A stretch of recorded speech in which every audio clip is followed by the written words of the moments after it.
Assalamualaikum warahmatullahi wabarakatuh. Hai everyone, selamat pagi. Kembali lagi dengan kita di podcast OJK, yakni obrolan jeruk kelas yang pastinya seru ya. Dan sebelum kita mulai podcast pada pagi hari ini, izinkan saya memperkenalkan diri saya. Nama aku Ica, dan di sini ada dua narasumber kita yang pastinya tuh kece-kece banget ya. Oke, kita persilahkan untuk mereka memperkenalkan diri mereka masing-masing. Oke, hai. Halo, namaku Laila Tuluzila Ramadhani dan rekan saya. Nama saya Abdul Razak. Halo. Oke, hari ini kita bakal bahas tentang yang tentunya itu ini satu hal klasik ya, itu satu hal klasik dan pastinya itu di zaman sekarang tuh sangat-sangat dibutuhkan.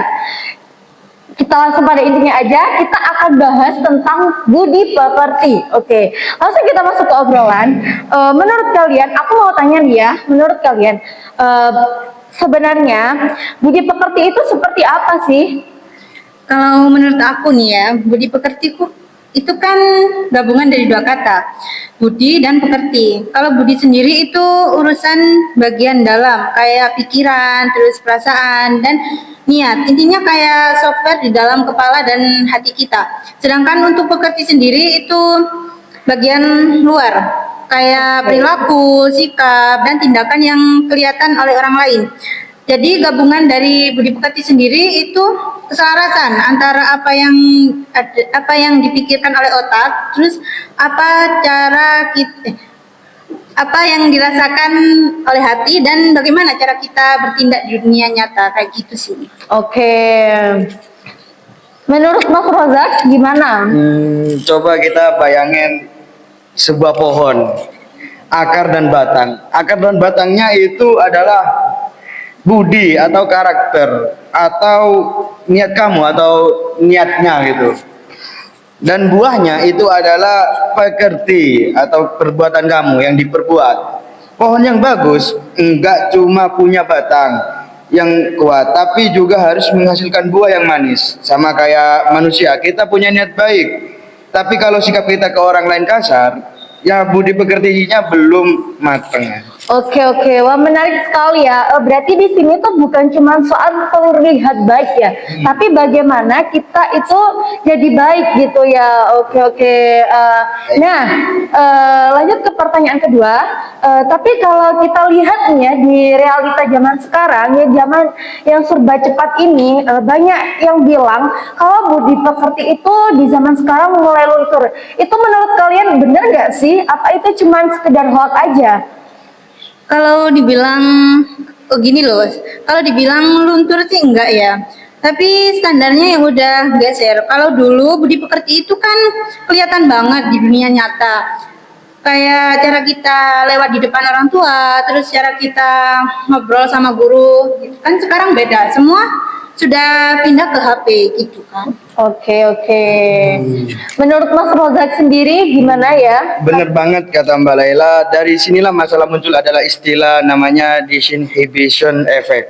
Oke. Di dunia digital, orang merasa punya topeng atau bermuka dua karena nggak tatap muka langsung. Mereka ngerasa bebas berbuat ngetik apapun atau komentar apapun, bullying, nyebar hoax tanpa mikir dampaknya. Enggak sabaran kalau ada pendapat yang beda. Oke. Tambahan ya, jadi bukan budi pekertinya yang luntur atau hilang, tapi banyak orang lupa kalau etika itu di dunia nyata gak dibawa ke dunia digital gitu loh. Oke. Berarti ini lebih fokusnya ke internet ya. Kalau di realita sendiri di kehidupan mungkin kalau sekarang masih ada, cuman kayaknya udah mulai pudar dikit gitu ya. Oke. Ini relate banget sih menurut aku ya sama kehidupan kita sehari-hari. Terus menurut kalian pendidikan budi pekerti itu penting enggak sih di zaman sekarang? Sekarang kan kayaknya di zaman yang serba cepat banget ya, apa-apa serbanya cepat gitu, mintanya instan gitu. Itu perlu nggak sih? Penting nggak sih buat zaman kita sekarang ini? Gini, bayangin deh ya, kan zaman dulu budi pekerti itu kayak pondasi rumah yang ngajarin kita untuk sopan santun, terus jujur, terus menghormati orang lain dan mempunyai empati. Kalau sekarang dunia itu kan udah berubah, sosmed di mana-mana, kemudian banyak AI, terus pekerjaan kan banyak yang remote tuh. Contohnya kayak di medsos cyberbullying itu kan banyak, terus hoax juga banyak. Oke. Terus banyak komentar kasar juga kan. Jadi sebelum posting-posting itu kan harus pikir, ini bermanfaat, ini apa namanya? Ngerugiin orang lain gitu Iya. apa enggak gitu ya. Oke. Kasih banyak buat narasumber kita pada podcast kali ini yang sudah berbagi ilmunya yang pastinya sangat-sangat bermanfaat buat kita semua. Dan terima kasih juga buat teman-teman audiens yang sudah mendengarkan sampai akhir ya. Baik, saya akhiri. Assalamualaikum warahmatullahi wabarakatuh. Sampai jumpa di podcast selanjutnya. Bye.